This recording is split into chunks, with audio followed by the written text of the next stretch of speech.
ऐतिहासिक छाप धरावતું સુરત શહેરની લોકોએ મુહૂર્ત બગાડી છે। ચોક બજાર કિલ્લાની નજીક આવેલ હેરિટેજ બ્રિજની અંદરના ડસ્ટબિન ગાયબ થઈ ગયા છે અને બાકડાઓ પણ ગાયબ થઈ ચૂક્યા છે। સુરત શહેર ઐતિહાસિક શહેર તરીકેની છાપ ધરાવતું એક શહેર છે, જ્યારે સુરત શહેરમાં આવેલ ચોક બજાર કિલ્લા પાસે જે આવેલું હેરિટેજ બ્રિજ છે, તે બ્રિજની અંદર જે કચરાના ડબ્બાઓ હતા તે હાલ ગાયબ થયેલા જોવા મળી રહ્યા છે। એવી તો શું મજબૂરી આવી બની કે હેરિટેજ બ્રિજ જે ઐતિહાસિક બ્રિજ કહેવાય છે તેની અંદર આવેલ કચરા પેટી પણ ગાયબ છે।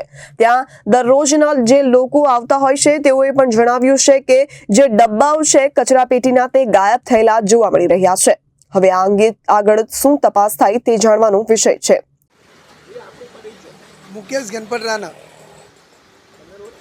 હું રોજ સવારે ચાલવા આવું છું અને એક ઐતિહાસિક બાકડા હતા અહીંયા, તે બાકડા બી ગાયબ થઈ ગયા। ત્યાર પછી આ જે ડસ્ટબિન હતા તે 3 દિવસથી આ ડસ્ટબિન ગાયબ થઈ ગયા છે। એ ગાયબ ડસ્ટબિન ખરેખર મને એવું લાગે છે કે ચોરાઈ ગયા છે। 10 થી 15 ડસ્ટબિન હતા।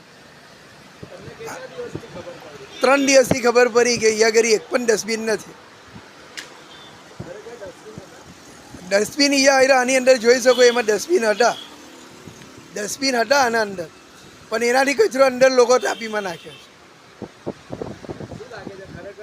ખરેખર ચોરાઈ ગયા છે। એસએમસીની લાપરવાહીના લીધે કોઈ બી આ ધ્યાન રાખતું નથી। Reporter Hanif Malik, Janadesh news, Surat.